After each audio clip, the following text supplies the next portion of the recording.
Welcome to the point-to-point link installation and configuration guide for TP-Link's outdoor CPEs. In this video, we demonstrate how to build a simple point-to-point link in 3 easy steps, including pre-testing, installation, and alignment. To build the point-to-point link, we need 2 Pharos CPE 510 CPEs and cables that are long enough to connect your outdoor CPE to the indoor PoE adapter. We refer to the 2 CPEs as the AP and the client according to their functions. Each package contains 1 Pharos CPE 510 and a passive PoE adapter, which supplies power to the device via Ethernet cable and acts as a secondary Ethernet port. Pole mounting straps and a power cable are also included. Refer to the installation guide for more detailed information.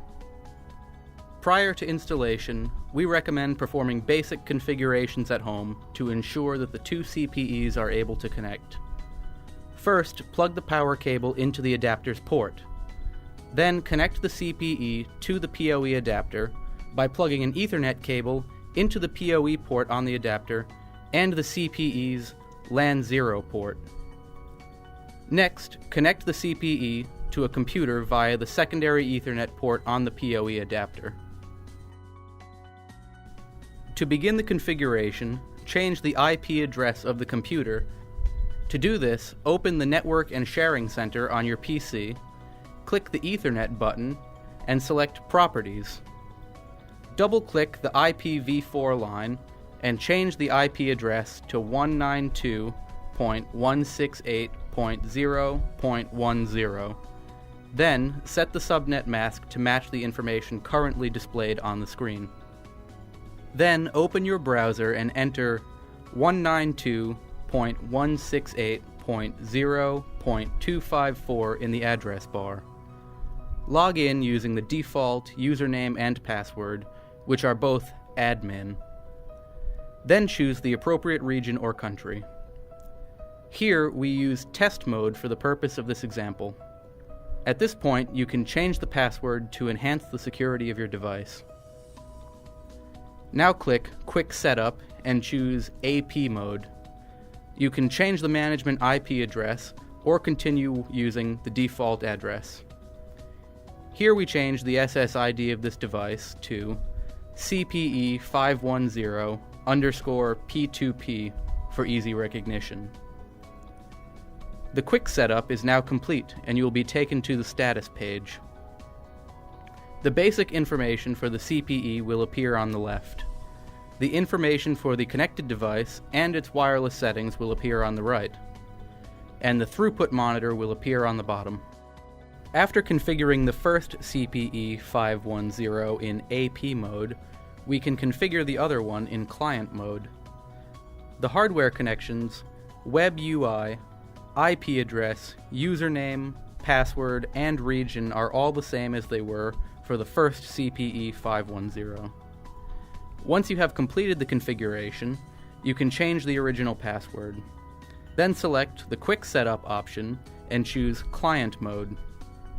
Change the IP address to one that is different from that of the AP, such as 192.168.0.253, and then find the wireless signal from the AP by clicking the Survey button. Connect to the network provided by the CPE 510, which is identified as CPE 510_P2P. After the changes have taken effect, the basic configuration will be complete. Since we have changed the management IP address of the client CPE, this page will bring us to the new address where we can check the radio status and ensure that the CPE has successfully connected to the AP. The next step is to choose a good set of installation locations. There should be a clear line of sight between the 2 locations, and both should provide convenient options for connecting the necessary cables. We recommend the use of shielded cables for installation in outdoor environments, which will provide excellent lightning protection. When affixing the device, it is recommended that you use Google Maps to determine the approximate direction that the two CPEs should be facing to form a connection. Install the client following the same steps to determine the best approximate orientation.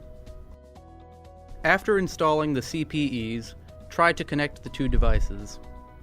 From the AP side, you should perform a spectrum analysis to find the most suitable channel.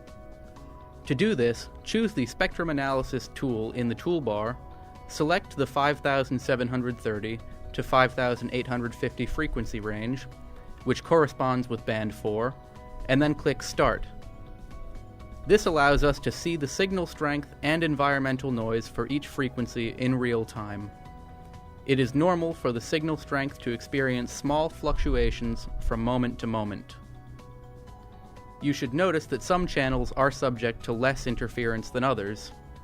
When you are confident that you have found the most stable frequency, you can select the wireless tab and change the channel to this frequency.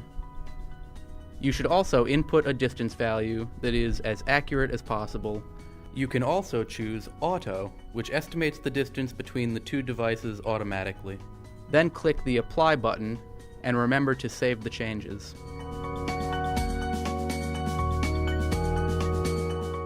Now you should confirm that the selected channel works by pinging the client from the AP side. To do this, open the command window and ping the client using its IP address, which is 192.168.0.253. It may take up to 1 minute for the client to successfully connect to the AP. Then check the status of the AP in the configuration page. In the monitor section, you will be able to view connected devices in the stations section.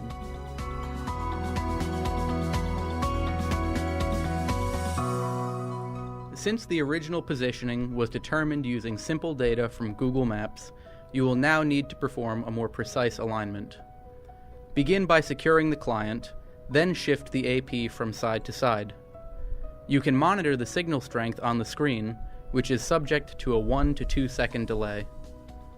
The position with the highest signal strength indicates the ideal orientation for the device. Once this process has been completed for the AP, you should follow the same procedure for the client to ensure the best possible wireless performance. Once you have successfully completed these steps, a simple point-to-point link is established. This link can be used to share an internet connection from point A to point B, or to remotely monitor events taking place at point B from point A by installing a camera.